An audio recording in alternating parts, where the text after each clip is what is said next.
चलिए, पिछले क्लास में हम लोग क्या चीज के बारे में पढ़े थे? तो हम लोग पढ़े थे हसियाकरण से निपटा कैसे जाए।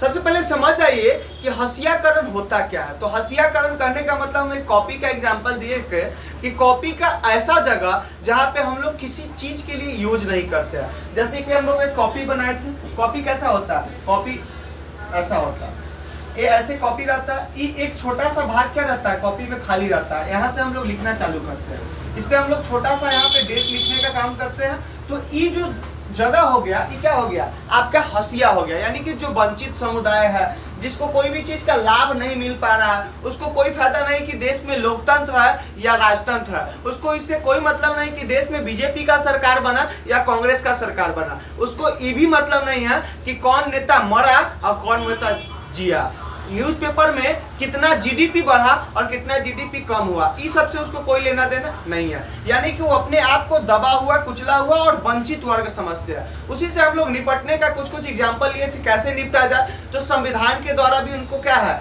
विशेष प्रावधान किया गया है। उसके बाद उनको कानून के द्वारा भी संरक्षित किया गया है। उनको आगे बढ़ाने के लिए आरक्षण का भी नीति अपनाया गया है। और अगर देखा जाए तो और भी बहुत सारा ऐसा उपाय है जिसके कारण क्या किया जाता है? हाशिए वर्ग के लोगों को कहीं ना कहीं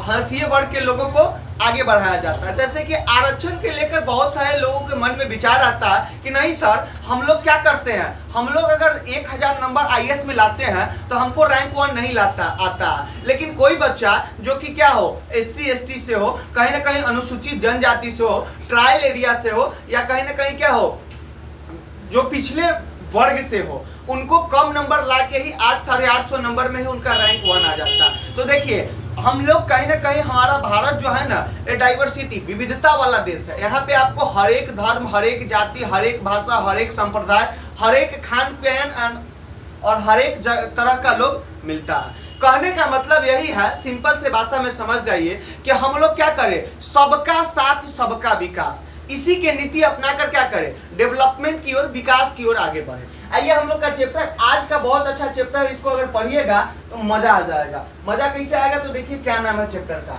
जन सुविधाएं। जन सुविधाएं का मतलब होता है कि जो जनता के लिए सुविधा दिया गया हो। आप आंख उठा के देख लीजिए, जब आप घर से बाहर निकलते हैं तो सड़क का सुविधा वो किसके लिए है? जनता के लिए है। आप जब सड़क से मार्केट जाते हैं तो वहां पे लाइटिंग की सुविधा वो किसके लिए है? आपके लिए है। आप सड़क से जब मार्केट जाते जाते आप लोग को क्या लग जाता है? प्यास लग जाता है, तो वहां पानी पीने के लिए निःशुल्क पानी की सुविधा वो किसके लिए है? आपके लिए। फिर पानी पिए तो आपको क्या लग गया? वॉशरूम लग गया। तो वॉशरूम जाने के लिए भी क्या रहता है? नगर निगम कहीं कहीं पे क्या लगा देता है? अच्छा क्या कर देता है? वॉशरूम बना देता है। अभी हम लोग अमीनेश पराशर जी को देखें तो अभी पटना में, बिहार में बहुत अच्छा काम कर रहा है। उनका हम बहुत तहे दिल से धन्यवाद देते हैं कि उन्होंने महिलाएं के लिए इतना ज्यादा सोचा। उन्होंने एक पिंक बस निकाला है। पिंक बस उन्होंने बताया, उनसे मिलना हुआ तो उन्होंने बताया कि पिंक बस महिलाओं के लिए स्पेशली है। उसमें वर्क भी कौन करेगी? तो महिलाएं ही करेगी। और वहाँ एकदम स्वच्छ वातावरण के तौर पर, जैसे कि अगर देखा जाए तो हम लोग को शरीर में कुछ ऐसा कार्य होता है जिसके कारण अगर हम लोग को हो जाता है तो फिर हम लोग बेचैन हो जाते हैं। जैसे कि अगर किसी को क्या लग जाए, वॉशरूम लग जाए, उसको दुनिया का सारा सुख वो भूल जाता है, सारा दुख सुख सब भूल जाएगा वो। उसको क्या लगेगा जब ऐसा होता? तो इसके लिए क्या किया हमारे जो नगर निगम के क्या है, कमिश्नर है अमीनेश पराशर जी, जो बिहार के अभी बहुत ही अच्छे डेवलपमेंट की ओर ले जा रहा है। तो उन्होंने एक मुहिम निकाला कि क्यों ना हर एक नगर निगम में एक सार्वजनिक स्तर पर पिंक बस क्या किया जाए? निकाला जाए, जहां पे वर्क भी महिलाएं ही करेगी। इससे लज्जा नाम का चीज भी दूर हो जाएगा। और कहीं ना कहीं आगे अगर देखा जाए तो उन्होंने कहीं ना कहीं क्या किया, बहुत जगह कूड़ा का जो इकट्ठा हो गया था उसके लिए भी उन्होंने क्या किया? डेवलपमेंट किया, विकास किया। ऐसे ही जन सुविधाएं का मतलब होता है कि जो आपके लिए, जनता के लिए सुविधा दिया जाए। अब देखिए, हम लोग एक कहानी से अपने बात को आरंभ करते हैं। अम्मू और कुमार चेन्नई में एक बस से सफर कर रहे हैं। शहर के अलग अलग इलाकों में गुजरते हुए जल सुविधाएं को देखते जा रहे हैं।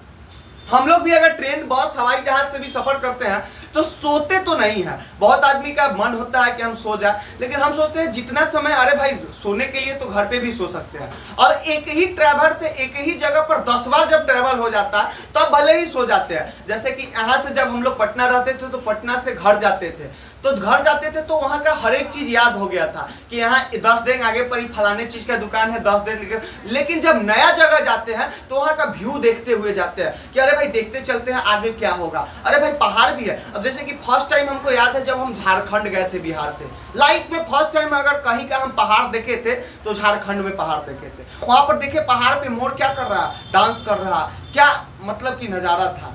तो कहीं ना कहीं जब हम क्या कर रहा है, एक बच्चा है जो कि बस से सफर कर रहा है, उसका नाम क्या है, अम्मू और कुमार। वो चेन्नई में एक बस से क्या कर रहे थे, सफर कर रहे थे और शहर के अलग अलग इलाकों में गुजरते हुए जल सुविधाएं को देखते जा रहे थे कि जल की सुविधा कैसा है, कहाँ, चेन्नई में। अब देखिए राजगोपाल अन्ना नगर, सैडापोर्ट पटना, यहाँ देख सकते हैं आप लोग। देखिए यहाँ पानी से क्या हो रहा है, यहाँ देखिए पानी क्या चीज से व्यवस्था है, तो यहाँ कहीं ना कहीं पाइप से व्यवस्था है। यहाँ देख रहे हैं कि बहुत आदमी क्या घड़ा लेकर पानी भर रही है पद्मा, तो कहीं ना कहीं पानी का क्या देख रहा है, व्यवस्था देख रहा है। आगे देखिए ये क्या है,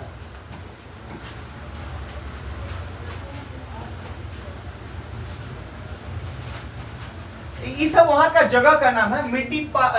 मिड्डीपक्कम, उसके बाद क्या है, सुब्रमण्यम, शिवा, मैलापुर, ये सब जगह का नाम है। और यहाँ के लोग हैं वाटर चे, ये सब पानी का व्यवस्था है। अब आप लोग गांव में जाइएगा तो गांव में आप लोग पता नहीं कुआं से पानी पिए हैं कि नहीं, लेकिन हमको याद है जब हम बचपन में एक ट्यूशन पढ़ने जाते थे अपने मास्टर जी के यहाँ, तो हम लोग जब ट्यूशन पढ़ने जाते थे तो घर से अपने भाई के साथ जब जाते थे तो वहाँ देखते थे कि पानी पीने के लिए क्या चीज से निकलता था, बाल्टीन से पानी निकाला जाता था कुआं से। और वहाँ पे भी अगर देखा जाए तो उस समय हमको पता नहीं चला कि जो हम लोग के क्या है कबीर दास है, उस पर भी क्या निकाल दिए हैं, उस पे भी कहीं ना कहीं अपना ज्ञान का अर्जन किया है। कह रहा है कि रसरी आबद जात से जो सर पर परत निशान, मतलब कि बार बार रस्सी आते जाते से वहां क्या पड़ जाता था, निशान पड़ जाता था, वहां पे भी कबीर दास अपना क्या दे दिए, ज्ञान दे दिए और वहां से भी अपना सीख ले लिए। तो हम लोग वहां जाते थे तो वहां पानी निकालने के बाद क्या ठंडा पानी रहता था, ऑटोमेटिक वो कहां से पानी आता था आज तक किसी को पता नहीं चला। लेकिन जैसे ही मौसम के अनुसार उसमें ठंडा पानी रहता था, ऐसा नहीं कि धूप के कारण उसमें पानी गर्म भी हो जाता था। ऐसे भी बहुत सारा ऐसा क्या होता है जो कि उसको हम लोग क्या बोलते थे, हमारे गांव में उसको ऐसे इंडा के नाम से, इंडा या कुछ और करके नाम से जाना जाता था। उसमें बहुत सारा क्या रहता था, पानी वगैरह रहता था। फिर आगे चलिएगा तो और जगह जाइएगा तो गांव में आपको कल मिल जाएगा। आप अगर दिल्ली में चले जाइए तो आपको कितना % कल मिलेगा, सब समरसेबुल, क्या समरसेबुल, मोटर भी नहीं, समरसेबुल। यानी कि जितना ज्यादा डेवलपमेंट हो रहा है उतना ज्यादा हम लोग पहले की चीजों को क्या करते रह रहे हैं, भुलाते जा रहा है। यही आपको बता रहा है, यही आपका पानी का। अब तो क्या हो गया, अब समरसेबुल से क्या लग गया, टंकी लग गया। अब टंकी से आराम से क्या कीजिए, पानी आएगा, आराम से नहाइए, जितना मन है, काम खत्म। अभी देखिए चेन्नई के लोग और पानी। अब हम लोग देखेंगे कि चेन्नई में पानी की कैसा व्यवस्था है। तो देखिए चेन्नई के लोग क्या कर रहा है, श्री राम गोपाल जैसे आला सरकारी अफसर चेन्नई के अन्ना नगर में रहते हैं। भरपूर पानी के छिड़काव के कारण हरे भरे बाग बगीचे वाला यह इलाका खास आकर्षक है। जहां भी पानी होगा आप देखते होइएगा, एक मौसम रहता है गांव में धान का, एक मौसम रहता है गेहूं का।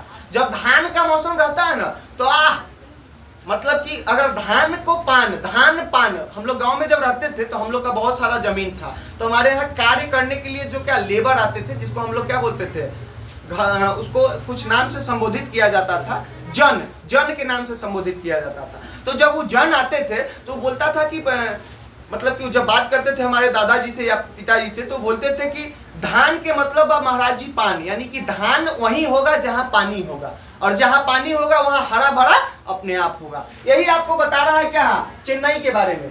यहाँ के नालों में 24 घंटे पानी रहता है। जब पानी की आपूर्ति कम होती है तो श्री राम गोपाला नगर जल निगम में परिचित एक बड़े अफसर से बात करते हैं और फौरन उनके लिए पानी के टैंकर का इंतजाम हो जाता है। बड़े इलाकों में देखिए सीधे क्या कर दिया, आपको आप अगर किसी राज्य में है और राज्य में आपको इधर उधर छोट मोट नेता से कहला चिन्हा परिचय, जिसका सीएमए से चिन्हा परिचय है उसको छोट मोट से चिन्हा परिचय, या जिसको पीएम से चिन्हा परिचय है इस भारत में उसको क्या जरूरी सीएम और डीएम से चिन्हा परिचय का। अच्छा चलिए, ऐसे सबकी गरिमा है, सबकी अलग अलग है, लेकिन जिसका डायरेक्ट अपने आप 440 में है उसको 220 लेने से कोई फायदा नहीं है। आइए समझते चले कि जब ये बड़े अफसर फोन करते हैं तो इनके हाथ तो पानी का व्यवस्था हो जाता है, लेकिन शहर के ज्यादातर इलाकों में इलाकों की तरह मैलापुर में सुब्रमण्यम के अपार्टमेंट में भी पानी की कमी है। यहाँ नगर पालिका 2 दिन में एक बार पानी उपलब्ध करती है।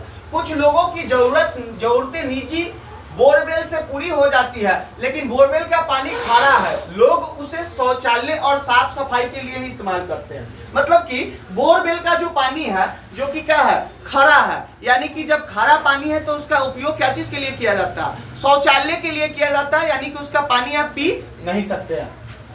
दूसरे कामों के लिए टैंकरों का पानी खरीदना पड़ता है। सुब्रमण्यम टैंकरों से पानी खरीदने के लिए हर महीने 500 से 600 रुपए खर्च करते हैं। पीने के पानी को साफ करने के लिए लोगों ने घरों में ही जल शोधन उपकरण लगवाए हुए हैं। जल शोधन उपकरण ये ऐसा उपकरण है जिससे लोग क्या करते हैं, पानी को अपने घर में क्या करते हैं, अपने घर का पानी को बर्बाद नहीं होने देते हैं, उसमें क्या करते हैं, उसी में इस्तेमाल करते हैं, जल को शोध लेते हैं। आगे देखिए क्या बोल रहा है। मडीपक्कम के एक मकान में शिवा पहली मंजिल में किराए पर रहता है। उसे 4 दिन में एक बार पानी मिलता है।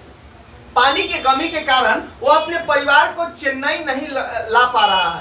पीने के लिए शिवा बाजार से पानी की बोतलें खरीदता है।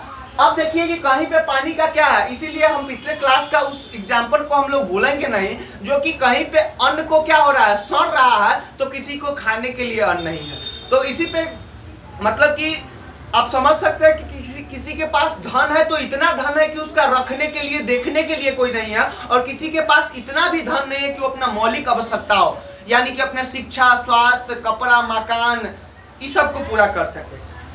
ऐसा कुछ व्यवस्था है। तो इसको कैसे आगे बढ़ाया जाता है, देखिए। पद्मा घरेलू नौकरानी है, वह सैदा पेट में काम करती है और पास ही एक झुग्गी बस्ती में रहती है। उसकी झुग्गी का किराया 650 रुपये महावर है। महीना का कितना है, 650 रुपया। उसकी झुग्गी में ना तो शौचालय है और ना ही पानी का अन्य स्रोत है। इस तरह की 30 झुग्गियों के लिए कोनों में एक ही नल है। इस नल में रोज 20 मिनट के लिए एक बोरवेल से पानी आता है। इस दौरान एक परिवार को ज्यादा से ज्यादा 3 बाल्टियां पानी भरने का मौका मिलता है। इसी पानी को लोग नहाने, धोने और पीने के लिए इस्तेमाल करते हैं। गर्मियों में पानी इतना कम हो जाता है कि कई परिवारों को पानी ही नहीं मिल पाता। उन्होंने टैंकरों को घंटे इंतजार करना पड़ता है। उनको टैंकरों के लिए क्या करना पड़ता है, घंटों इंतजार करना पड़ता है गर्मी में। ऐसा कुछ व्यवस्था हो जाता है। यहाँ देखिए, अपने ऊपर उल्लेखित 4 स्थितियों को देखा। अब बताइए कि चेन्नई में पानी की स्थिति कैसी है। चेन्नई में पानी की स्थिति अच्छी है, लेकिन कुछ जगह जैसे उपरोक्त वर्णन में घरेलू इस्तेमाल के विभिन्न जल स्रोत को चुने। मतलब कि घरेलू उपयोग के लिए कौन सा जल स्रोत आपको अच्छा लगा, ये चुने। आपकी राय में सुब्रमण्यम और पद्मा के अनुभवों में क्या समानता और क्या अलग है। देखिए, सुब्रमण्यम जी क्या है, एक सरकारी अफसर है और जैसे ही फोन करते हैं उनको पानी आ जाता है। लेकिन वही पद्मा, जो कि आप यहाँ पढ़े हैं, आप यहाँ पढ़े कि सुब्रमण्यम को टैंकरों का पानी खरीदने के लिए हर महीने कितना खर्चा करना पड़ता है, 500 से 600 रुपया। और वही पद्मा देखिए यहाँ कहीं था, 1 मिनट आप लोग ध्यान दीजिएगा।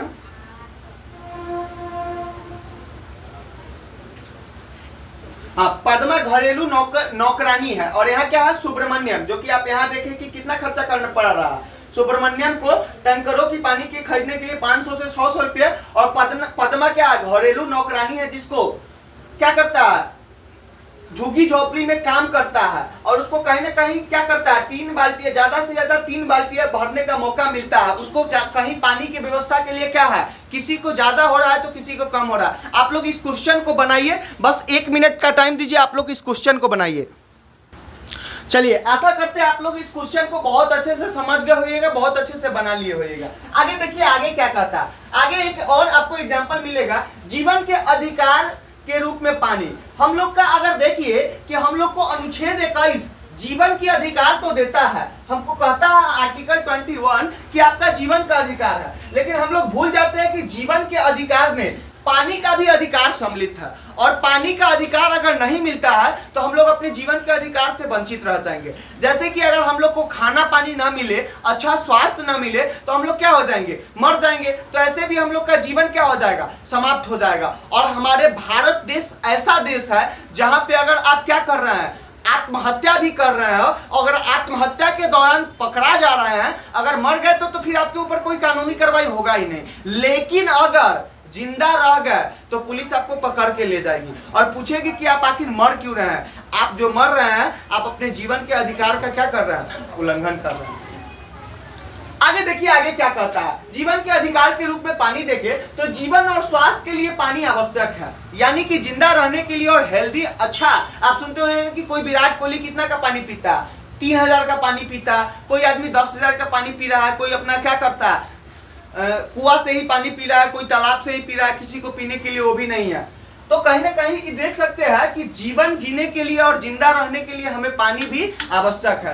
आप 10 दिन बिना पानी के नहीं रह सकते, बिना खाना के 10 दिन रह सकते हैं, लेकिन 10 दिन बिना पानी के आप नहीं रह सकते हैं। देखिए, न केवल यह हमारी दैनिक जरूरतों को पूरा करने के लिए आवश्यक है, बल्कि पीने का साफ पानी बहुत सारी पानी से होने वाली बीमारियों को भी रोक सकता है। भारत की स्थिति यह है कि जिन देशों में दस्त, पेचिस, हैजा जैसी बीमारियां का सबसे ज्यादा मामला सामने आता है, उनमें उसका स्थान काफी ऊपर आता है।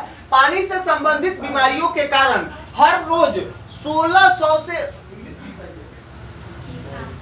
16,000 से ज्यादा भारतीय मौत के मुंह में चले जाते हैं। देखिए, ये आंकड़ा आपको दिल दहला देने वाली बात है भाई, कि 16,000 हर रोज व्यक्ति सिर्फ पानी अच्छा नहीं मिलने के कारण मर जाता है। देखिए, हम पानी लेके चलते हैं, आप लोग भी इस गर्मी का मौसम में शरीर से क्या निकलता है, पसीना निकलता है, हताशा, निराशा, धूप में जाते हैं, कहीं ना कहीं क्या करता है, आप अपने एनर्जी को डाउन करते हैं। कोशिश कीजिए कि 1 बोतल पानी में ग्लूकोन-डी मिलाकर जब भी क्लास करने जाए, जब भी लाइब्रेरी जाए, जब भी कहीं बाहर निकले तो 1 बोतल पानी लेकर चले और पानी पी ले। और दिन भर में कम से कम 5 लीटर पानी जरूर पिए, ना बेची तो 3 लीटर तो कम से कम, हम तो 5 लीटर पीते हैं। आगे देखिए क्या बोलता है, भारतीय संविधान के अनुच्छेद 21 के अंतर्गत हम आपको बताए थे आर्टिकल 21, आपको पढ़ने से पहले हम बता दिए थे कि आर्टिकल 21 के अंतर्गत पानी के अधिकार को जीवन के अधिकार का हिस्सा माना गया, स्वास्थ्य के भी अधिकार को जीवन का अधिकार माना गया। इसका मतलब यह है कि अमीर गरीब हर व्यक्ति का यह अधिकार है कि उसे सस्ती कीमत पर दैनिक जरूरतों को पूरा करने के लिए पर्याप्त मात्रा में पानी मिले। अब देखिए, कहने का मतलब यह है कि पानी तक सार्वभौमिक पहुंच होनी चाहिए, दूसरे शब्दों में सबको पानी मिलना चाहिए। सार्वभौमिक वयस्क मताधिकार तो सुने होइएगा, लेकिन आज आप ये भी समझ जाइए कि सार्वभौमिक पानी का भी पहुंच होना चाहिए, सभी के लिए पानी का व्यवस्था होना चाहिए। बात को समझ रहे हैं? आइए देखिए क्या बताता है। उच्च न्यायालय और सर्वोच्च न्यायालय ने कई मुकदमों में यह कहा है कि सुरक्षित पेयजल का अधिकार भी मौलिक अधिकारों में से एक है। 2007 में आंध्र प्रदेश उच्च न्यायालय ने पानी में गंदगी के सवाल पर महबूबनगर जिले के एक किसान द्वारा लिखे गए पत्र के आधार पर चली सुनवाई में इस बात को फिर से दोहराया है। पत्र भेजने वाला किसान की शिकायत थी कि एक कपड़ा बनाने वाली कंपनी गांव के पास स्थित जलधारा में विषैले रसायन छोड़ रही है। मतलब कि आप सुनते हुए कि चीनी मिल से क्या होता है, पानी को दूषित बना दिया। तो कहीं ना कहीं कहा, आप देख सकते हैं यहाँ उच्च न्यायालय के पास क्या हुआ, एक केस आया और उस केस में क्या कहा रहा है, एक किसान ने क्या किया है, पत्र लिखा है उच्च न्यायालय के पास कि जगह याद रखिएगा, आंध्र प्रदेश में। कहा? आंध्र प्रदेश में क्या आया, उच्च न्यायालय के पास एक केस आया जिसमें वहां पे कपड़ा फैक्ट्री बनाने वाला पानी में विषैला पदार्थ छोड़ दे रहा है, उससे भूमिगत पानी दूषित हो गया है, जो कि सिंचाई और पीने का पानी का स्रोत है। इस मुकदमे के आधार पर न्यायाधीश ने महबूबनगर के जिला कलेक्टर को आदेश दिया है कि वह गांव के प्रत्येक व्यक्ति को हर रोज 25 लीटर पानी उपलब्ध कराए। अब देखिए, यहाँ पे भी जिला कलेक्टर, आप लाइफ में अगर जितना भी कार्य क्रियान्वित करता है, जितने भी अच्छे कार्य को अगर कोई क्रियान्वित करता है तो कलेक्टर ही करता है। इसलिए अभी आप एक मोदी जी का वीडियो वायरल हो रहा है, आप लोग देखते होइएगा कि मोदी जी क्या भर रहे हैं, चुनाव प्रपत्र भर रहे हैं, जिसमें मोदी जी खड़े और डीएम साहब बैठे हैं। यानी कि देश का राजा खड़ा है और कोई कलेक्टर बैठा हुआ है। तो इसके लिए तो आपको मेहनत करना होगा मेरे भाई। थोड़ा सा इस एनसीईआरटी के पढ़िए और इसको क्या कीजिए, पढ़िए, आप भी पढ़िए और दूसरे को भी शेयर कीजिए कि वो भी कलेक्टर बने। क्योंकि अगर हम अच्छे बनते हैं, मेरे साथ अगर कोई और अच्छा बनता है तो क्या अच्छा जोड़ी बन जाता है। तो आइए आगे बढ़ते हैं और आगे क्या बताता है कि कैसे कलेक्टर साहब उसको क्रियान्वित कर रहे हैं। जन सुविधाएं, पानी की तरह कुछ अन्य सुविधाएं भी है जिनका हर व्यक्ति के लिए इंतजाम किया जाना चाहिए। पानी तो हो गया, पानी के साथ स्वास्थ्य, पानी के साथ स्वास्थ्य, भोजन, आवास, ये सब भी क्या है, हमारे आवश्यकता है जीवन के लिए। शिक्षा भी हमारे जीवन के लिए उतना ही आवश्यक है जितना कि हमारे जीवन के लिए खाना और पानी, जिनका हर व्यक्ति के लिए इंतजाम किया जाना चाहिए। पिछले साल आपने स्वास्थ्य और स्वच्छता पर इन दो सुविधाओं के बारे में पढ़ा था। इसी तरह बिजली, सार्वजनिक परिवहन, हाँ, बिजली, सार्वजनिक परिवहन और विद्यालय और कॉलेज भी अनिवार्य चीजें हैं। इन्हें जन सुविधाएं के नाम से जाना जाता है। ये सब जो सुविधा है इसको हम लोग जन सुविधा यानी कि जनता की सुविधा के नाम से जानते हैं। देखिए, क्लीन वाटर एंड क्या है, सैनिटेशन, मतलब कि सतत विकास लक्ष्य शिक्षा है कि जल और स्वच्छता भी होना चाहिए। हम लोग का कहीं ना कहीं छठा गोल है सतत विकास का कि हम लोग का जल स्वच्छ और क्लीन होना चाहिए। जल अधिकार का मतलब है कि प्रत्येक व्यक्ति को व्यक्तिगत और घरेलू इस्तेमाल के लिए पर्याप्त, सुरक्षित, स्वीकार्य भौतिक रूप से पहुंच के भीतर और सस्ती दर पर पानी मिलना चाहिए। कहीं ना कहीं सस्ती दर पे पानी और पर्याप्त मात्रा में, ऐसा नहीं कि सिर्फ पीने के लिए ही, उसके भौतिक आवश्यकताओं के लिए, नहाने के लिए और क्या चीज करने के लिए, धोने के लिए, कपड़ा धोने के लिए, आप बर्तन धोने के लिए और भी ना जाने क्या चीज धोने के लिए पानी की आवश्यकता होती है। यानी कि पानी के बिना हम अपने लाइफ पे जी नहीं सकते हैं। ये चीज तो कंप्लीट हो गया। और जन सुविधाएं में हम लोग जाने कि क्या है, परिवहन हो गया, बिजली हो गया, स्वास्थ्य हो गया, पानी हो गया, ये सब भी हमारे जन सुविधाएं में आते हैं। भारतीय संविधान 6 से 14 वर्ष की आयु के सभी बच्चों को शिक्षा की अधिकार गारंटी देता है, फ्री शिक्षा। आपको देखिए राज्य कितना सुविधा दे रहा है। आप जब जन्म लिए तो राज्य के गोद में जन्म लिए, यानी कि राज्य के अस्पताल में जन्म ले लिए। जब जन्म लिए तो आपको राज्य फ्री में क्या लगा दिया, इंजेक्शन लगा दिया, आपको दलिया भी राज्य खिला दिया। आपको राज्य ने कहाँ भेज दिया, आपको राज्य ने बाल दीदी के स्कूल में पढ़ने के लिए भेज दिया। फिर बाल दीदी से निकले तो राज्य आपको पोशाक दे दिया। फिर पोशाक मिल गया तो आगे बढ़े तो साइकिल दे दिया। फिर आगे बढ़े तो आपको क्या मिल गया, कहीं ना कहीं आपको राज्य जब अच्छा करते हैं तो उसके लिए भी प्रोत्साहन करके 10,000 रुपया मिल जाता। तो राज्य से आप अपने से पृथक नहीं रख सकते। राज्य आपके लिए देखिए कितना सारे सुविधाएं दे रहे हैं, यानी कि राज्य के ऊपर भी आपका भी कुछ दायित्व बनता है। हम लोग ऐसे कल्पना नहीं कर सकते कि हम राज्य से अलग हो जाए। भले नेता लोग बड़ा बड़ा डिंग दे दे, फलना चिलना दुनिया जहान, वो नेता सब पे मत जाइएगा। बड़का बड़का नेता मिट्टी में मिल जा रहा है। बड़ा बड़ा नेता भी कितनों बड़ा नेता हो जाए, जब ऊपर का बुलावा आता है तो वो चला जाता है। आगे देखिए क्या बताता है, यानी कि 6 से 14 वर्ष के बच्चा को निःशुल्क शिक्षा देने का अधिकार किसका है, राज्य का। हम लोग जाते होइएगा बचपन में हाई स्कूल में नाम लिखवाने तो कान छुआता था, और कान छुआ के क्या करता था, अगर आप कान छू दिए तो 6 वर्ष के हो गए। उस समय आधार कार्ड और फलाने कार्ड नहीं होता था। आगे देखिए क्या बताता है, लेकिन शिक्षा पर अध्ययन करने वाले कार्यकर्ताओं एवं शोधकर्ताओं के निष्कर्ष से यह तय सामने आया है कि भारत में स्कूली शिक्षा में हमेशा से काफी असमानता रही है। असमानता यानी कि समानता नहीं, भेदभाव हो रहा है। देखिए, सरकार पूरी आबादी के लिए समुचित स्वास्थ्य सुविधाओं की व्यवस्था करने में अहम भूमिका निभाती है।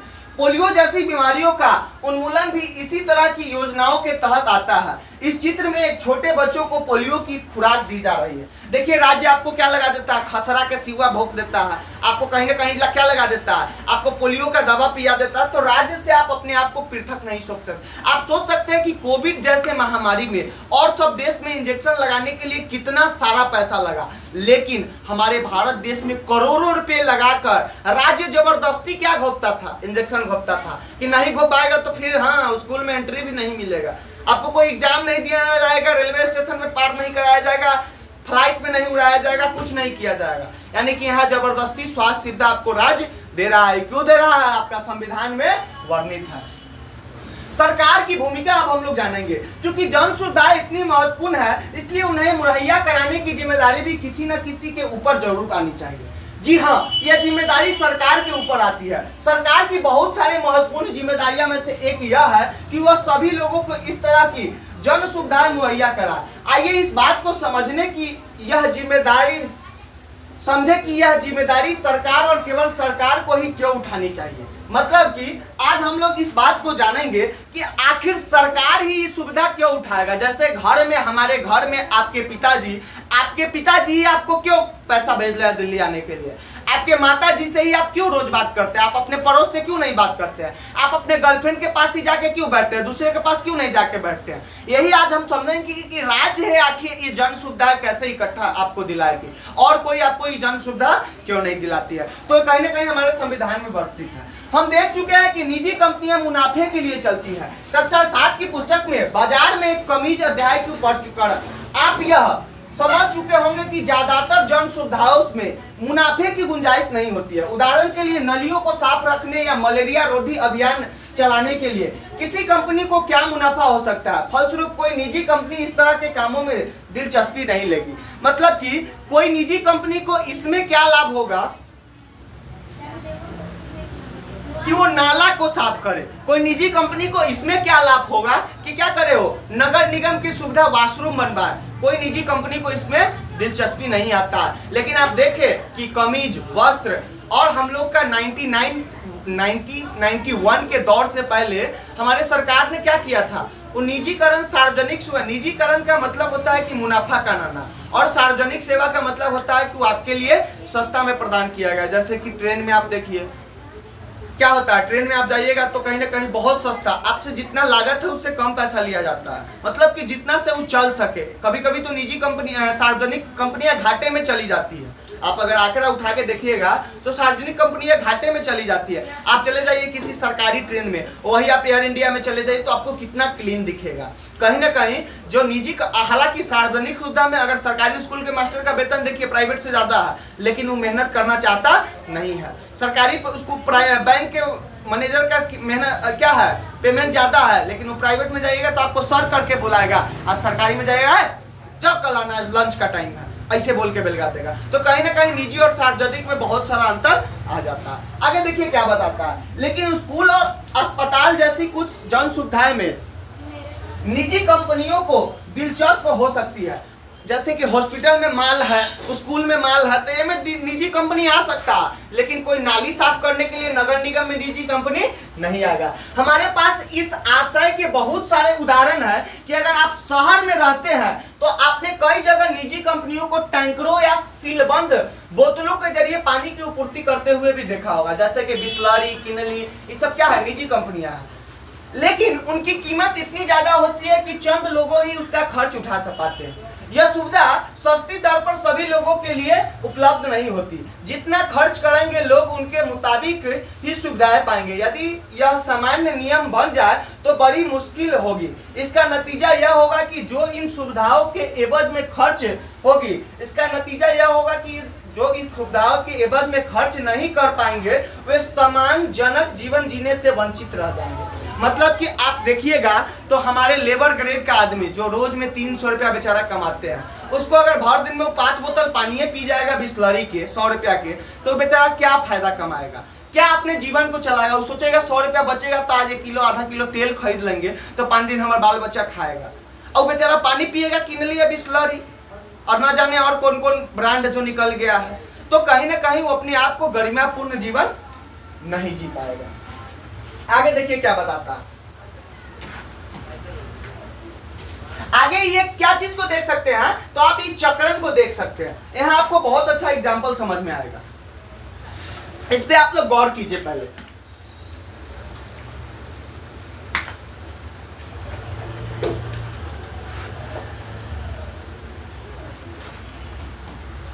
देखिए, यह कोई अच्छा विकल्प नहीं है। जन सुविधाओं का संबंध लोगों की मूलभूत सुविधाओं से होता है। जो जनता की सुविधा करता है वो मूलभूत, जो उसका फंडामेंटल है, जो उसको जरूरत है, उस सुविधा होती है। किसी भी आधुनिक समाज के लिए जरूरी है कि वहां इन सुविधाओं का इंतजाम हो ताकि लोगों की मूलभूत जरूरतें पूरी की जा सके। संविधान में जीवन का अधिकार जो आश्वासन दिया गया है वह देश के सभी लोगों को पर्याप्त है, इसलिए जन सुविधाएं मुहैया कराने की जिम्मेवारी लाजिमी तौर पर सरकार के ऊपर ही आनी चाहिए। मतलब कि जन सुविधाएं जो इकट्ठा कराए, जो मुहैया कराए, इसके ऊपर किसके जिम्मेवारी आना चाहिए? कहीं ना कहीं सरकार की जिम्मेवारी आना चाहिए। सरकार क्या करे? जनता को जन सुविधाएं, पानी, स्वास्थ्य, बिजली, ये सब क्या कराए? मुहैया कराए। आगे देखिए क्या बताता है। आगे सरकार को जन सुविधाओं के लिए पैसा कहां से मिलता है? अब हम देखेंगे कि आखिर भाई घर में हमारे पिताजी खर्चा चलाते हैं, तो पिताजी कहीं काम करने जाते हैं तो वहां से पैसा आता है तो क्या चलाते हैं? खर्च करते हैं। लेकिन सरकार जो आपको पानी, बिजली, सड़क, सुरक्षा ये सब दे रहे हैं, उनको इसके लिए पैसा कहां से आता है? तो पैसा का मेन स्रोत होता है टैक्स, जो हम लोग कर क्या करते हैं? देते हैं। तो देखिए, आप हर साल सुनते होंगे कि सरकार ने संसद में बजट पेश किया है। बजट क्या होता है भाई? तो बजट होता है कि इस साल कितना खर्च किए और कितना हम लोग माइनस में है या कितना प्लस में है। बजट के जरिए सरकार अपने नाफे नुकसान का ब्यौरा पेश करती है। इसमें सरकार पिछले साल के खर्चों का खाता पेश करती है और अगले साल के खर्चों का योजना सामने रखती है। मतलब कि सरकार बताता है कि आज इस साल हमने ए खर्च किया और अगले साल क्या करेंगे? ए खर्च करेंगे। जैसे कि अभी हम लोग का निर्मला सीतारमण जी, जो क्या है, वित्त मंत्री है, उन्होंने बजट पेश किया और बजट पेश किया तो कहा कि 2 लाख लखपति दीदियां आने वाले समय में हम लोग बनाएंगे। हम लोग बहुत ऐसा बजट पे स्पेशली एक वीडियो बना चुके हैं, जो आप लोग जाके उसको आराम से देख सकते हैं। बजट में सरकार को इस बात का भी ऐलान करना पड़ता है कि अगले साल की योजनाओं के लिए पैसे की व्यवस्था कहां से की जाएगी। ऐसा नहीं जैसे कि अभी इलेक्शन चल रहा है लोकसभा का, तो उसमें बहुत सारे नेता जो है वो क्या कर रहे हैं? वो अपना विश्वास पारित कर रहे हैं, वो बता रहे हैं कि हम आने वाला समय में ए काम करेंगे। लेकिन जनता का ये अधिकार है कि वो पूछे कि आखिर जो आप ये सुविधाएं बोल रहे हैं कि देंगे, आखिर इसके लिए पैसा आएगा कहां? वैसे ही बजट में भी होता है कि आप सरकार से पूछ सकते हैं कि आखिर जो आप कार्य कर रहे हैं करेंगे, उसका पैसा कहां से आएगा। आगे देखिए क्या बोलता है। जनता कह रहा है कि जनता से कर वसूल करने और उन्हें सार्वजनिक कार्यक्रमों पर खर्च करने का सरकार को पूरा अधिकार होता है। उदाहरण के लिए पानी की आपूर्ति के लिए सरकार को पानी निकालने, पानी को दूर तक पहुंचाने, पाइपों को जल बिछाने, पानी को साफ करने और आखिर में गंदे पानी को ठिकाना लगाने पर खर्च करना पड़ता है। सरकार इसके लिए बहुत सारा क्या करता है? नली नाला, कहीं ना कहीं अच्छा स्वच्छ पानी आपके पास पहुंचे, उसके लिए बहुत ज्यादा व्यवस्था करता है। उसके लिए पैसा कहां से आता है? तो कर से आता है, जो हम लोग टैक्स पे करते हैं। तो देखिए आगे क्या कहता है। आगे अगर आप देखिएगा तो कह रहा है पानी की कीमत इस तरह तय की जाती है कि ज्यादातर लोग रोजाना के निश्चित मात्रा में पानी का खर्च उठा सके।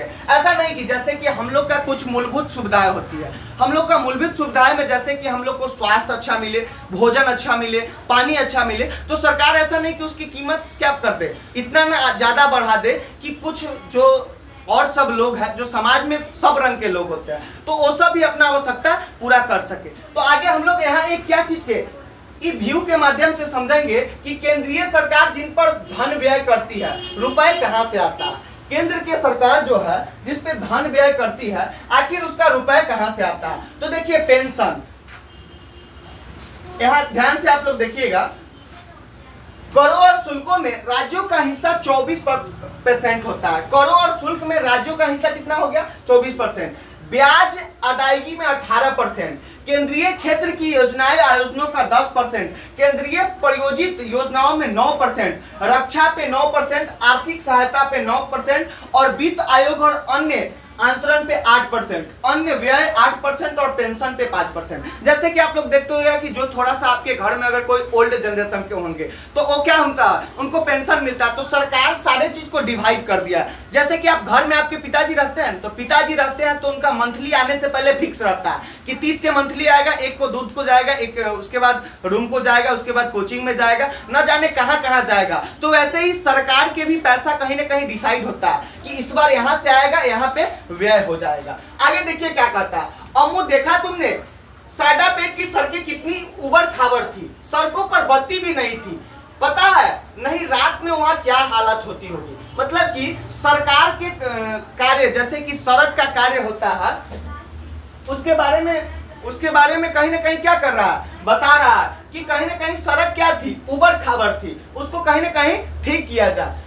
कुमार किसी झुग्गी बस्ती में तुम और क्या उम्मीद करोगी। अब कुमार क्या कह रहा है, जैसे कि आप लोग, सरकार का एक बहुत बड़ा कार्य होता है कि जहां पे उनका वोट बैंक होता है, जहां पे उनका, जैसे कि देखिए संविधान में और पॉलिटी में बहुत ज्यादा डिफरेंट होता है। संविधान का एक दृष्टिकोण अलग होता है, लेकिन अगर हम लोग राजनीति यानी कि पॉलिटी को देखें, राज व्यवस्था को देखें, तो उसका नजरिया और होता है। आप देखते होइएगा आपके शहर में या आपके गांव में उस क्षेत्र में ज्यादा विकास होता है जहां पे वोट बैंक हो, जहां पे सरकार को ज्यादा वोट मिलता है, यानी कि सरकार उसी चीज का डेवलप करता है जहां पे उसका क्या हो, फायदा हो। तो यही आपको बता रहा है कि झुग्गी झोपड़ी में इससे ज्यादा क्या उम्मीद कर सकते हैं। यहाँ पे वो भी अगर खराब अगर रोड है वो भी बहुत है।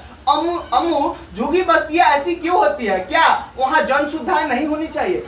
वो सवाल पूछती है कि क्या झुग्गी झोपड़िया में भी विकास होना चाहिए या नहीं होना चाहिए। कुमार, मेरे ख्याल में जन सुविधाएं उन लोगों के लिए होती है जो बस्तियों में ठीक ठाक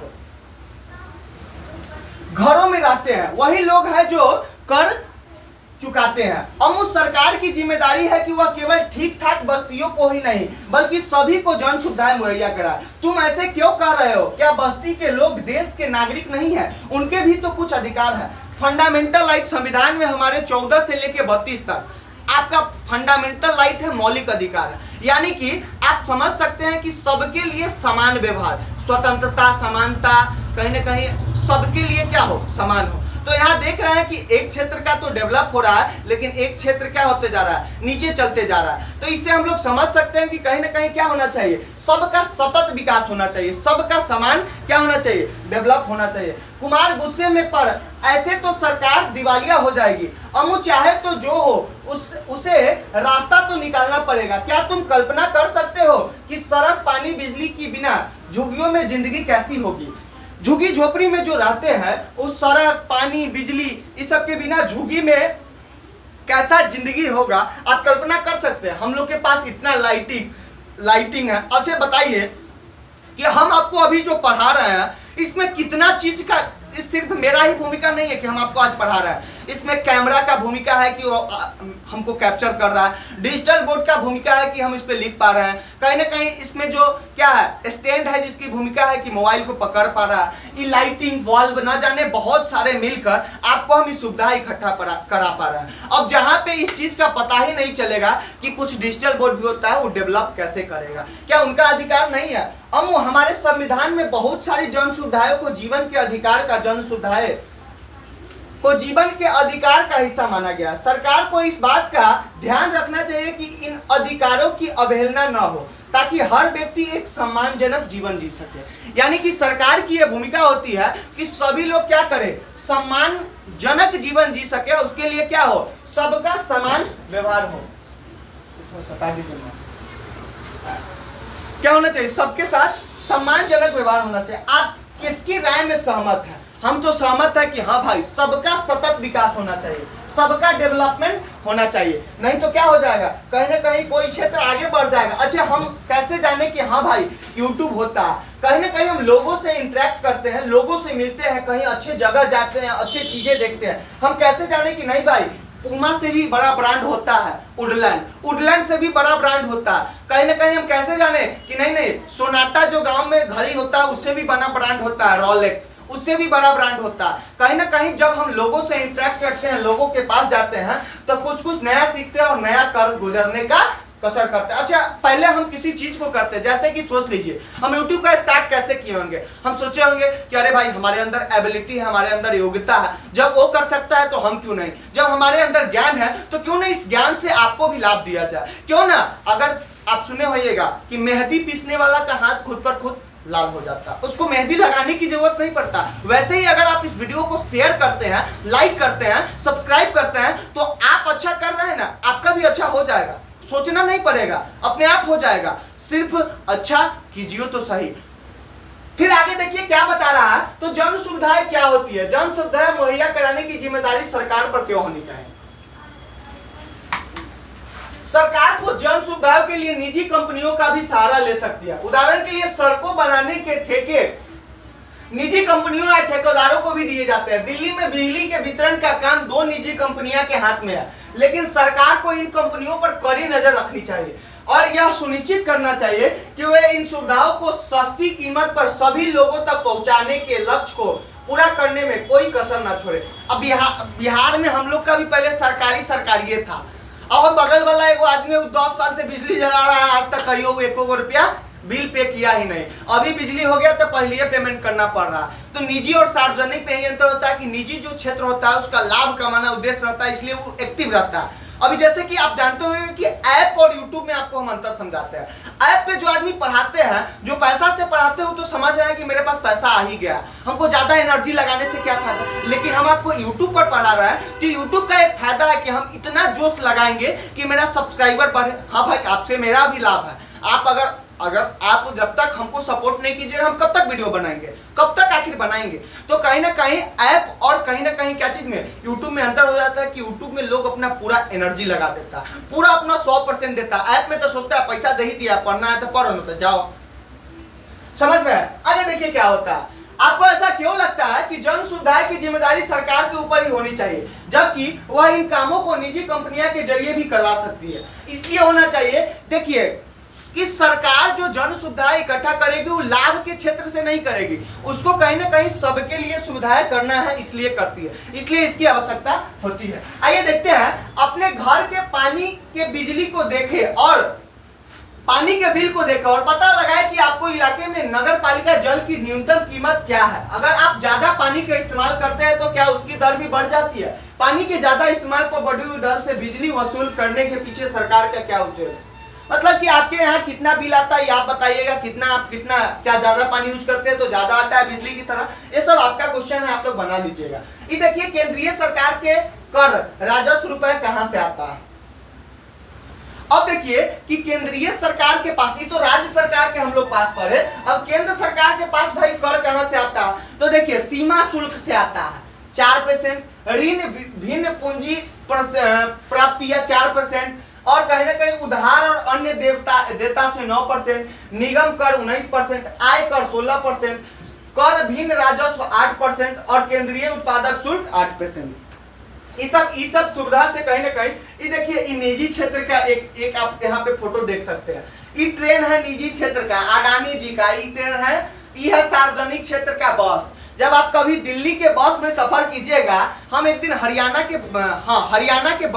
जब गए, दिल्ली के जस्ट बगल में है, तो हरियाणा के बस में हम सफर कर रहे थे और भाग भरोसे से हम पायलट के पास ही बैठ गए, यानी कि जो चालक होता है, बस को चलाता है, उसके पास। जब उसके पास बैठे तो हम बोले कि आपका मीटर तो है ही नहीं, तो कैसे पता चलता है कि कितना स्पीड पे बस चल रहा है? तो कह रहा है कि अगर बस चल रहा है अच्छे से तो मानिएगा 30 किलोमीटर प्रति आवर की स्पीड से, अगर बस हिलने लगा तो मानिएगा 40 किलोमीटर प्रति आवर के रफ्तार से, और बस का अगर शीशा उसा हिलने लगा तो मानिएगा 60 किलोमीटर प्रति आवर रफ्तार से। अगर कोई हरियाणा से व्यक्ति देख रहे होइएगा तो बुरा नहीं मानिएगा, जो फैक्ट है, जो सच है वो बता रहा है। और अगर उससे ऊपर गया तो समझिएगा कि आपका कल का न्यूज़पेपर में छप जाएगा। तो कहीं ना कहीं ऐसी सार्वजनिक क्षेत्र की सुविधाएं कुछ इस प्रकार होती है। आप निजी क्षेत्र की सुविधाएं में जाइए, अगर ICICI बैंक में चले जाइए तो आपको क्या AC उसी लगा के, अरे भाई, और वे आप चले जाइए SBI में तो वहाँ आपको लगेगा कि चलिए लंच टाइम है, बाद में आइएगा, बाद में मिलिएगा। तो ऐसा कुछ व्यवस्था होता है। कम दूरी के लिए बसें ही सार्वजनिक परिवहन का सबसे महत्वपूर्ण साधन है। ज्यादातर कामकाजी लोग सब बसों से ही अपनी मंजिल तक पहुंचते हैं। तेज शहरीकरण के कारण बड़े शहरों में भी सार्वजनिक बस प्रणाली जरूरत के हिसाब से कम साबित होती जा रही है। इस कमी को पूरा करने के लिए दिल्ली तथा अन्य महानगरों में सरकार ने मेट्रो रेल परियोजना के रूप में एक महत्वाकांक्षी योजना शुरू की है। दिल्ली में मेट्रो रेल के पहले खंड को निर्माण करने के लिए सरकारी बजट से 11,000 करोड़ रुपए का खर्चा किया गया है। कुछ लोगों का कहना है कि अगर सरकार सार्वजनिक बस प्रणाली में सुधार पर ध्यान देती तो इतने भारी खर्चे की जरूरत न पड़ती और लोगों को जरूरत भी पूरी हो जाती। आपको क्या लगता है कि जरूरत भी पूरी हो जाती? आपको क्या लगता है कि आपको राय में देश के दूसरे भागों के लिए हर ढूंढा जा सकता है? नहीं। मेट्रो का अगर सुविधा देखते हैं तो ये मेट्रो हो गया, देख लीजिए, ट्रेन नहीं है बल्कि मेट्रो है, बस है। यहाँ पे इतना सारा भीड़ रहता है। मेट्रो में आप जाइए, टाइम से रुकेगा, टाइम से सफाई होगा, टाइम से आप अपना क्या लीजिए, एक देता है। मेट्रो में आप कभी सफर किए हो? देखिए पर्स में मेरे पास होगा, अब होगा कि ले लिया कोई, वो भी याद नहीं है, लेकिन हमारे पर्स में था एक मेट्रो। आप लोग दिल्ली से होइएगा तो जानते ही होइएगा कि एक सिक्का टाइप का देता है, कॉइन टाइप का। जैसे ही आप इसको वहां पे गिराइएगा मेट्रो में, आपका क्या हो जाएगा, वो खुल जाएगा, पीला ब्लैक ना जाने किस किस तरह का होता है, और आप क्या कीजिएगा, आराम से सफर कर सकते हैं। यही आपको बता रहा है कि कौन सा सुविधा बेटर होगा। तो कहीं ना कहीं मेट्रो ही अच्छा होगा, क्योंकि अगर बेटर नहीं रहता तो आज पटना में भी मेट्रो और जगह जगह पे मेट्रो नहीं बनता। अब देखिए चेन्नई में पानी की आपूर्ति, क्या सबको पानी मिल रहा है? अब अभी हम लोग देखेंगे पानी चेन्नई में कहीं पे क्या है, हरियाली है। तो क्या हरियाली है तो सबके पास हरियाली है, या कि कभी किसी किसी के पास हरियाली है? इसमें कोई शक नहीं है कि जन सुविधाएं सभी को मुहैया होनी चाहिए, लेकिन हकीकत में ऐसा नहीं है। बहुत सारे संस्थानों पर ऐसी सुविधाओं का भारी अभाव है। इस अध्याय के अगले हिस्से में आप पानी की व्यवस्था के बारे में पढ़ेंगे। यह जन सुविधाएं बहुत मायने रखती है। जैसा कि इस अध्याय की शुरुआत में हमने देखा था, चेन्नई में पानी की भारी कमी है। नगर पालिका की आपूर्ति से शहर की लगभग आधी जरूरत ही पूरी हो पाती है। कुछ इलाकों में नियमित रूप से पानी आता है, कुछ इलाकों में बहुत कम पानी आता है। जहां पानी का भंडारण है, कुछ इलाकों में बहुत कम पानी आता है। जहां पानी का भंडारण किया गया है, उसके आसपास के इलाकों में ज्यादा पानी आता है, जबकि दूर के बस्तियों को कम पानी मिलता है। मतलब कि कहीं पे पानी तो ज्यादा आता है तो कहीं कम आता है। ऐसा चेन्नई का हाल है। चलिए आगे बताते हैं। जलपूर्ति में कमी का बोझ ज्यादातर गरीबों पर पड़ता है। अमीर का इस सबसे फर्क नहीं पड़ता है कि आज भूकंप आ गया, कल बाढ़ आ गया, अरे भाई बजट बना के रख लिया है, कहीं ना कहीं वो अपना कैच कर लिया, बजट पूरा कर लिया। जब मध्यम वर्ग के लोगों के सामने पानी की किल्लत पैदा हो जाते हैं, तो इस वर्ग के लोग ज्यादा आसानी से इसका हल ढूंढ लेते हैं। वे बोरवेल खोद कर टैंकरों से पानी खरीद कर या बोतल बंद पानी खरीद कर अपना काम चला लेते हैं। लेकिन बेचारा गरीब मरता तो कभी भी क्या है, गरीब है।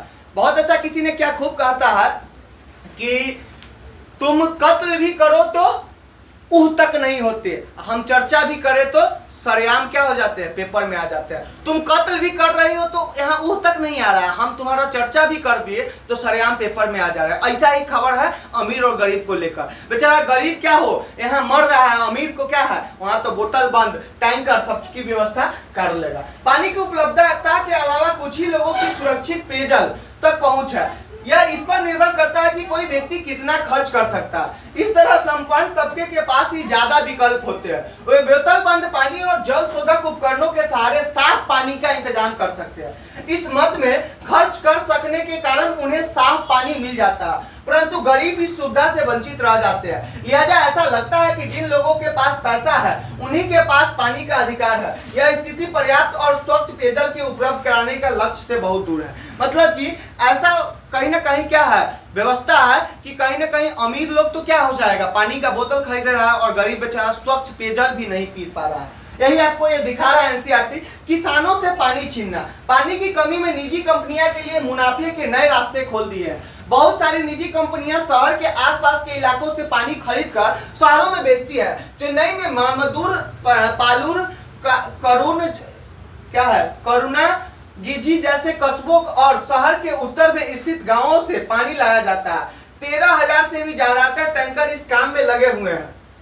हर महीने पानी के व्यापारी किसानों को पेशगी रकम देते हैं ताकि वह किसानों की जमीन से पानी निकाल सके। इस तरह न केवल खेत का पानी छीना जाता है, बल्कि गांवों के लिए पीने का पानी भी आपूर्ति कम पड़ने लगती है। नतीजा यह है कि इन सारे कस्बों और गांवों से भूमिगत जल स्तर बहुत बुरी तरह गिर चुका है। भूमि का जो जल स्तर है वो कहीं ना कहीं बहुत बुरी तरह क्या चुका है, गिर चुका है। अब देख सकते हैं विकल्पों की तलाश, हम लोग आखिर कैसे इस पानी के विकल्प से अच्छा तरह से व्यवस्था कर पाए, कैसे निपट पाए। जैसे हम लोग पिछले क्लास में हसियाकरण से निपटाला समझे थे, अब लोग हम इसका विकल्प समझेंगे। सतत विकास लक्ष्य 11 संवहनीय शहर और समुदाय, मतलब कि सबके लिए समान शहर और समुदाय हो, ऐसा व्यवस्था है।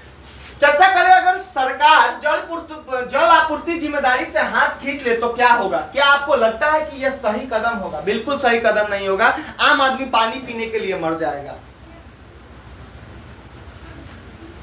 चेन्नई की स्थिति कोई अनूठी नहीं है।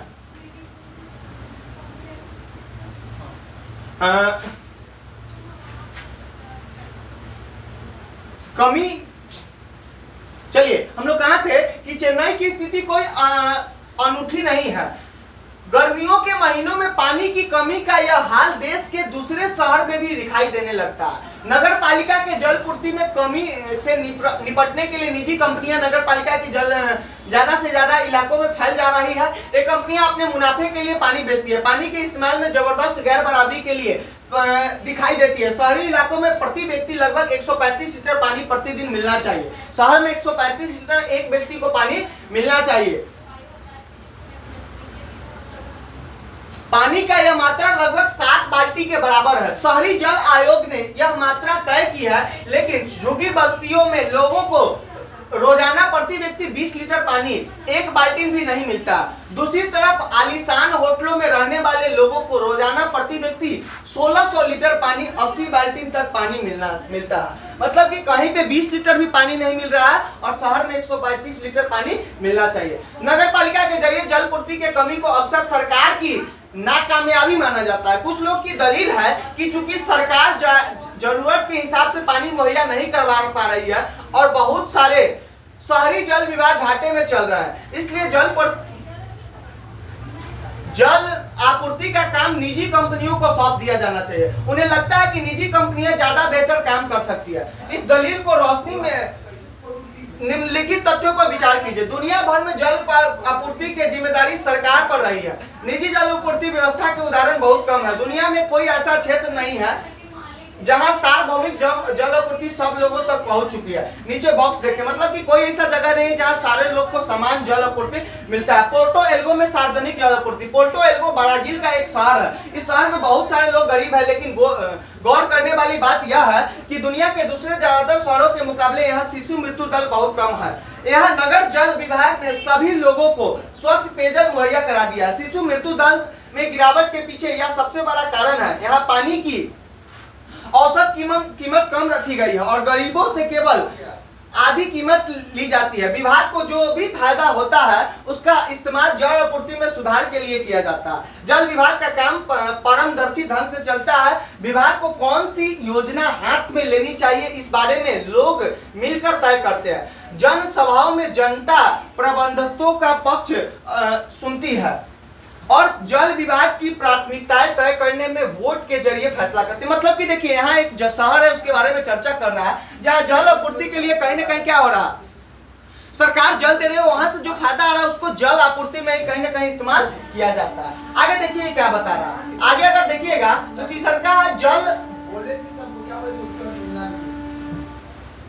जहां जल आपूर्ति की जिम्मेदारी निजी कंपनियों को सौंपी गई है, ऐसे कुछ मामलों में पानी की कीमत में भारी इजाफा हुआ है। इस कारण वहां बहुत सारे लोगों के पानी का खर्च उठाना संभव नहीं हो पाया। ऐसे शहरों में लोगों को विशाल प्रदर्शन हुए हैं। बोलीविया आदि देशों में तो दंगे भी फैल गया। पानी के कारण क्या फैल गया, दंगा फैल गया, जिसके दबाव में सरकार को जल आपूर्ति व्यवस्था निजी हाथों में छीनकर दोबारा अपने हाथों में लेनी पड़ी। बोलीविया में क्या हुआ कि निजी कंपनियों के हाथ में पानी दे दिया, लेकिन फिर क्या किया, सरकार अपने हाथ में ले लिया क्योंकि वहां दंगा पानी के कारण फैल गया। भारत में सरकारी जल विभागों की सफलता के कई उदाहरण रहे हैं, लेकिन ये उदाहरण कम है और उनकी सफलता कुछ क्षेत्रों में ही सीमित दिखाई देती है। मुंबई का जल आपूर्ति विभाग अपने खर्चों को पूरा करने के लिए जल शुल्क के जरिए पर्याप्त पैसा जुटा लेता है। हाल ही के एक रिपोर्ट में से पता चला है कि हैदराबाद में जल विभाग के दायरे में इजाफा हुआ, यानी कि जल का जो विभाग है वो आगे बढ़ा है, कहीं ना कहीं फायदे के सौदा में रहा है और देखिए इजाफा हुआ है और उसकी आमदनी बढ़ी है। चेन्नई में जल विभाग ने वर्षा जल संचय के लिए कई योजनाएं शुरू की है ताकि भूमिगत जल स्तर में सुधार लाया जा सके।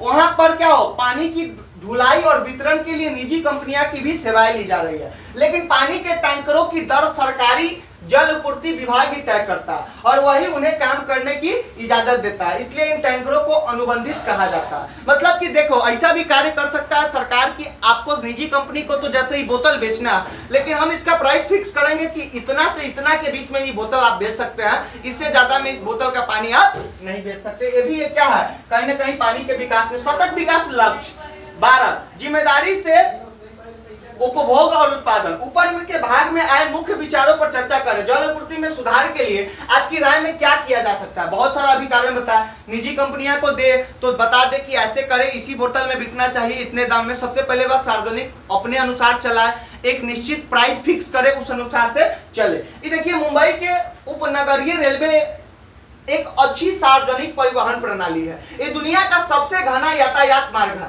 यह रेलवे हर 65 लाख यात्रियों को एक जगह से दूसरी जगह ले जाती है। 300 किलोमीटर से भी ज्यादा लंबे नेटवर्क पर चलने वाली इन स्थानीय ट्रेनों के जरिए दूर रहने वाले लोग भी शहर में काम ढूंढने आते हैं। इस बात पर गौर करें कि शहरों में रहन सहन की भारी लागत के कारण साधारण मेहनतकश लोग शहर में नहीं रह सकते। मतलब कि इतना ज्यादा खर्च होता है शहर में रहने के लिए कि साधारण आदमी शहर में नहीं रह सकता। अब यहाँ पे देखिए हम लोग क्या देखते हैं, स्वच्छता संबंधी सुविधाओं का विस्तार। हमारे भारत में एक बहुत ही बड़ा क्या है कि हम लोग स्वच्छता में भी अपनी भूमिका नहीं निभाते हैं। जहां गए रोड पे थू थू कर दिए, जहां गए कुछ भी कर दिए, जो मन वो करते चलेगा। तो देखिए स्वच्छता संबंधी सुविधाओं का विस्तार। हमारे लिए शौचालय आप ही पढ़ सकते हैं। उन्हें हैरानी से कहा हम तो बाहर खुले आकर अपना काम निपटा लेते हैं। मतलब कि शौचालय नाम लेते हैं तो जैसे ही सोचते हैं अरे भाई हम बाहर निपटा लेते हैं, उसमें पैसा उसा लगाने की जरूरत कोई नहीं है। लैट्रिन तो हमारे जैसे बड़े लोगों के लिए होते हैं। अछूतों की शिकायत को याद करते हुए महात्मा गांधी का कर्तव्य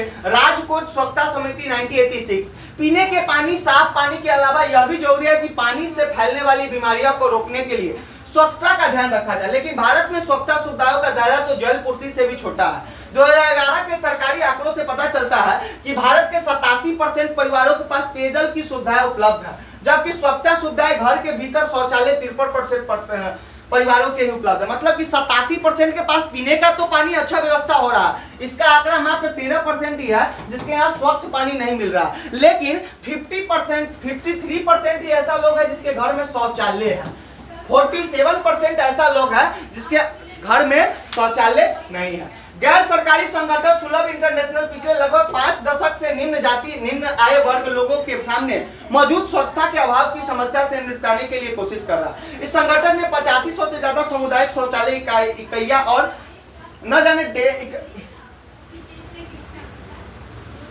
1.5 लाख से ज्यादा घरेलू शौचालय बनाया है, जिससे 2 करोड़ लोग इन सुविधाओं का लाभ उठा रहे हैं। सुलभ की सुविधाओं का इस्तेमाल करने वाली ज्यादातर गरीब मेहनतकश वर्ग के लोग होते हैं। सुलभ शौचालय जो सरकार क्या करती है, सार्वजनिक क्षेत्र में लगाती है, उसका भी व्यवस्था क्या आप देख सकते हैं।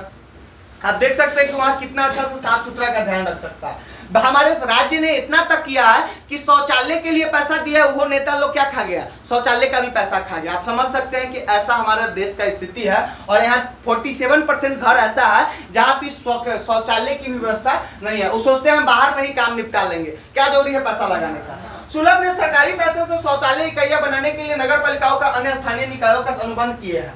स्थानीय विभागों की इन सेवाओं की स्थापना के लिए जमीन और पैसा मुहैया कराते हैं, जबकि रख रखाव का लागत कई बार प्रयोगकर्ताओं से मिलने वाले पैसे से पूरी की जाती है। शहरों में शौचालय के इस्तेमाल पर 2 रुपया शुल्क लिया जाता है। अगली बार जब आप सुलभ शौचालय को देखेंगे तो हो सकता है खुद यह जानना चाहे कि शौचालय कैसे होते हैं। मतलब कि सुलभ शौचालय में उसका कार्य देख रेख कैसे हो, कार्य कैसे करे, उसके लिए 2 रुपया आपसे यूज करने का लिया जाएगा। क्या आपको लगता है कि समुचित स्वच्छता सुविधाओं को अभाव से लोगों का जीवन प्रभावित होता है? कैसे? बिल्कुल। अगर हम स्वच्छ नहीं रहेंगे तो हम सबसे पहले हमारे हेल्थ पे सबसे बड़ा असर पड़ेगा। उसके बाद हमारे जैसे ही आप लोग बिहार का नाम लेते हैं गंदगी नजर आता, तो कहीं ना कहीं स्वच्छता हमारे लाइफ में बहुत बड़ा भूमिका निभाते हैं। आगे देखिए, आपको ऐसा क्यों लगता है कि इससे औरतों और लड़कियों पर ज्यादा गहरा असर पड़ता है? जैसे कि हम लोग को वॉशरूम लगा जाके कहीं मार दिए, लेकिन आप समझ सकते हैं कि ऐसा भी हमारे क्षेत्र में है। इसीलिए अमरेश प्रासर जी को हम बहुत बहुत बहुत बहुत दिल से धन्यवाद कहेंगे कि उन्होंने पिंक बस का योजना चलाया कि महिलाओं को अगर कुछ हो तो आराम से क्या कर सके, जाके अपना निपटा सके। आगे देखिए क्या बताता। 2011 के जनगणना के अनुसार 74% ग्रामीण घरों की बिजली पहुंच चुकी है। इसका मतलब कि 7 करोड़ 80 लाख परिवार अभी भी अंधेरे में है। मतलब कि 2001 में 44% ग्रामीण घरों में तो बिजली पहुंची, लेकिन 7 करोड़ 80 लाख अभी भी अंधेरे में है। अभी क्या है ये आप देख सकते हैं। अब हम लोग इसका निष्कर्ष दिखाएंगे कि जन सुविधाएं से हमें क्या फायदा हुआ। तो जन सुविधाएं का संबंध हमारी बुनियादी जरूरतों से होता है। भारतीय संविधान में पानी, स्वास्थ्य, शिक्षा आदि अधिकारों का जीवन के अधिकार का हिस्सा माना जाता है। आप ये लिख सकते हैं कि जीवन के अधिकार का हिस्सा माना जाता है। इस प्रकार सरकार की अहम जिम्मेदारी यह बनती है कि प्रत्येक व्यक्ति को पर्याप्त जन सुविधाएं मुहैया कराए। लेकिन इस मोर्चे पर संतोषजनक प्रगति नहीं हुई। आपूर्ति में कमी है और वितरण में भारी असमानता दिखाई देती है। मतलब कि संख्या से ज्यादा क्या है, लेने वाला है, देने वाला से ज्यादा लेने वाला है। इसी कारण कहीं ना कहीं दिक्कत हो रहा है। महानगरों और बड़े शहरों के मुकाबले कस्बों और गांवों में तो इन सुविधाओं की स्थिति और भी खराब। संपन्न बस्तियों के मुकाबले गरीब बस्तियों में सेवाओं की स्थिति कमजोर है। गरीब बस्ती में जाइएगा तो शौचालय नाम का कोई चीज ही नहीं होता है। क्या होगा शौचालय, कोई जरूरी नहीं है। आगे देखिए, इन सुविधाओं को निजी कंपनियों के हाथों में सौंप देने से समस्या हल होने वाली नहीं है। किसी भी समाधान में इस महत्वपूर्ण तथ्य की नजरअंदाज नहीं किया जा सकता कि देश के प्रत्येक नागरिक को इन सुविधाओं को पाने का अधिकार है और उसे ये सुविधाएं समता परक ढंग से मिलनी चाहिए। ऐसे हम नहीं नकार सकते कि क्या अगर ये निजी कंपनी को सौंप दे तो कहीं ना कहीं इसका सुविधा क्या हो जाएगा, सभी लोग को समान हो जाएगा। इसको सार्वजनिक सुविधा बनाया जाए और सभी के लिए ऐसा बनाया जाए कि सब लोग इसका यूज कर सके।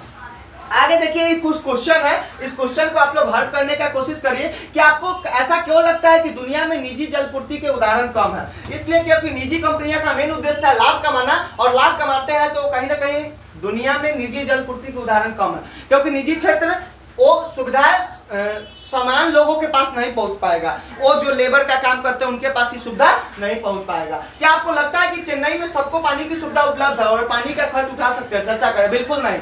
जो ऐसा लोग है जो 300 के रोज पर कार्य कर रहे हो, कहां से बोतलरी का बोतल, लेकिन कुछ इलाकों में पानी का स्थिति बेटर है। आप कह सकते हैं किसानों द्वारा चेन्नई के जल व्यापारियों को पानी बेचने के स्थानीय लोगों पर क्या असर पड़ रहा है? क्या आपको लगता है कि स्थानीय लोग भूमिगत पानी के इस दोहन का विरोध कर सकते हैं? क्या सरकार इस बारे में कुछ कर सकते हैं? बिल्कुल कर सकती है कि किसानों को द्वारा चेन्नई के जल व्यापारियों को पानी बेचने से स्थानीय लोगों का क्या असर पड़ रहा है। मतलब कि वो तो पानी बेच दे रहा है लेकिन खुद भी उनको पानी का स्थिति होना चाहिए। स्थानीय लोगों पर इस पे असर पड़ रहा है लेकिन उनका इकोनॉमिक कंडीशन बेटर हो रहा है और पानी अगर ज्यादा है तो आप वहां से बेच के पैसा कमा सकते हैं। भारत ही ऐसा नहीं देश है जहां पानी जो कि फ्री से निकलता है कहीं से, उसका भी बोतल में पैक कर बेचा जा सकता है। देखिए, ऐसा क्यों ज्यादातर निजी अस्पताल और निजी स्कूल कस्बों या ग्रामीण इकालों के बजाय बड़े शहरों में ही है?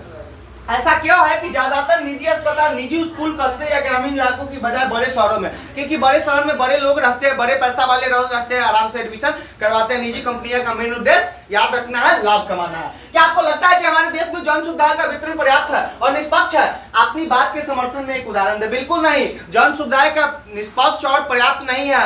हमारे देश के ऐसे लोग हैं जो वंचित लोग हैं, उनके पास जन सुविधाएं कभी पहुंचती नहीं। अभी भारत में आप चले जाइए, बहुत ऐसा क्षेत्र है जहां बिजली भी नहीं पहुंच रही है और कहीं एलईडी लाइट जल रहा है। आगे देखिए, अपने इलाके की पानी, बिजली आदि की कुछ जन सुविधाओं को देखें, क्या उनमें सुधार की गई है? गुंजाइश है? आपकी राय में क्या किया जाना चाहिए? इस तालिका को भरे। पानी क्या यह उपलब्ध है? मेरे में तो उपलब्ध है, आप लोग अपना भर लीजिएगा। उसमें कैसा सुधार लाया जाए? सुधार इस तरह से लाया जाए कि वहां स्वच्छ पानी पहुंचाया जाए। उसके लिए सरकार, निजी कंपनियां, सार्वजनिक कंपनियां ये सब टाई अप करे और कहीं ना कहीं अच्छा बेटर सुविधा दे। बिजली है, इसमें क्या सुधार किया जाए? तो बिजली में क्या है, 24 घंटा बिजली नहीं है, उसको दिया जाए। पोल वगैरह गिरने के बाद 2 दिन तक बिजली नहीं आता। सड़क अच्छा है, इसमें क्या सुधार किया जाए? तो 4 लाइन किया जाए। सार्वजनिक परिवहन ये अभी अच्छा नहीं है, इसको क्या किया जाए? इसको बेटर किया जाए। इसको सुधार कैसे किया जाए? तो इसमें क्या किया जाए? कहीं ना कहीं सरकार इसके लिए आगे बढ़े। क्या आपको इलाके में सभी लोग उपरोक्त जन सुविधाओं का समान रूप से इस्तेमाल करते हैं? विस्तार से बताइए। सभी लोग नहीं इस्तेमाल कर पाते हैं, क्योंकि विस्तार से इसलिए कह रहा है बताने के लिए कि सभी लोग, कुछ लोग ऐसे हैं जो वंचित समुदाय है, उनके पास रोड है ये नहीं, तो बस का इस्तेमाल कैसे करेंगे? जनगणना के साथ साथ कुछ जन सुविधाओं के बारे में भी आंकड़े इकट्ठा किए जाते हैं। अपने शिक्षक के साथ चर्चा करें कि जनगणना का काम कब और किस तरह किया जाता है। जनगणना का काम कब और किस तरह किया जाता है, शिक्षक के साथ कह रहा है चर्चा करने के लिए। तो जनगणना का काम कब किया जाता है? जनगणना का काम कहीं ना कहीं एक उचित समय हर एक 5 साल पे या हर एक साल पे भी किया जाता है। लेकिन वो अभी बिहार में क्या कर रहा है, जातिगत जनगणना चल रहा है, यानी कि जाति के आधार पर निकलता है और कह रहा है कि जनगणना के साथ कुछ जन सुविधाएं के बारे में आंकड़ा इकट्ठा किए जाते हैं। आपका कै गो बेटा है, आपका बेटा है तो कहाँ रहता है, कितना इनकम है, यही सब इकट्ठा किया जाता है। समझ गए? आगे बढ़ते हैं। हमारे देश में निजी शैक्षणिक संस्थाएं, स्कूल, कॉलेज, विश्वविद्यालय, तकनीकी और व्यावसायिक प्रशिक्षण संस्थाएं बड़े पैमाने पर खुले जा रहे हैं। निजी, सार्वजनिक नहीं, प्राइवेटेशन क्या हो रहा है? खुल रहा है। दूसरी तरफ सरकारी शिक्षा संस्था का महत्व कम होता जा रहा है। सरकारी शिक्षा को हम लोग क्या करते जा रहे हैं? कम करते जा रहा है। आपकी राय में इसका क्या असर हो सकता है? चर्चा कीजिए। जैसे कि आपके गांव में अगर कोई आदमी प्राइवेट स्कूल में डीएवी में पढ़ता है या कहीं ना कहीं अच्छे स्कूल में पढ़ता है, किड्सो ना जाने किड्सू क्या क्या है, उसमें पढ़ता है तो आपका ओहदा अच्छा दिखा जाता है। अरे भाई कॉन्वेंट में जाता है, सरकारी में जाते हैं तो आपका नीचा स्तर देखा जाता है। इसका क्या रीजन है? क्योंकि सरकारी में उस टाइप का सुविधा नहीं मिल पा रहा। आगे देखिए, कुछ शब्द है, स्वच्छता का मतलब क्या होता है? तो मानव मल मूत्र को सुरक्षित ढंग से नष्ट करने की सुविधा, मतलब कि जो कि हमारे शरीर के अवशिष्ट पदार्थ है उसको नष्ट करने की सुविधा ही क्या शौचालय स्वच्छता होता है। इसके लिए शौचालय का निर्माण किया जाता है और गंदे पानी की सफाई के लिए पाइप लगाई जाते हैं। संक्रमण से बचने के लिए ऐसा जरूरी होना चाहिए। स्वच्छता इसलिए जरूरी है क्योंकि संक्रमण ना फैले। आगे कंपनी एक तरह की व्यावसायिक संस्था होती है जिसकी स्थापना कुछ लोग या सरकार करती है। जिन कंपनियों का संचालन और स्वामित्व निजी समूहों या व्यक्तियों के हाथ में होता है उन्हें निजी कंपनी कहा जाता है। उदाहरण के लिए टाटा स्टील एक निजी कंपनी है, जबकि इंडियन ऑयल सरकार द्वारा संचालित कंपनी है। टाटा स्टील हो गया, आप कह सकते हैं कि कुछ ऐसा स्कूल है जो कि निजी है, डीएवी हो गया, ये सब क्या है?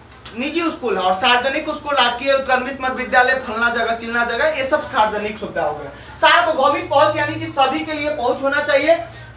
सार्वभौमिक पहुंच कहा जाता है मतलब कि जब हर व्यक्ति को कोई चीज के पूरी तरह हासिल हो जाती है और उसका खर्च उठा सकता है तो उसे सार्वभौमिक पहुंच कहा जाता है। मूलभूत सुविधाएं भोजन, पानी, आवास, साफ सफाई, स्वास्थ्य और शिक्षा जैसी बुनियादी जरूरतें जो जिंदा रहने के लिए जरूरत होती है उसी को क्या कहते हैं? मूलभूत सुविधाएं कहते हैं। आपका चैप्टर हो गया खत्म। मिलते हैं नेक्स्ट चैप्टर में। आपका काम क्या है? वीडियो देख लिए, दोबारा अगर नहीं समझ में आया स्पीड बढ़ाइए, देखिए। अच्छे चीजों को प्रमोट करना सीखिए। बार बार कहते हैं जिस दिन आप अच्छे चीजों को प्रमोट करना सीख गए आधा सफलता पा लिए। और क्या कीजिए, इस मेहनत को आगे बढ़ाइए और मिलते हैं नेक्स्ट वीडियो में। तब तक के लिए बहुत बहुत शुभकामना, मंगल कामना, धन्यवाद।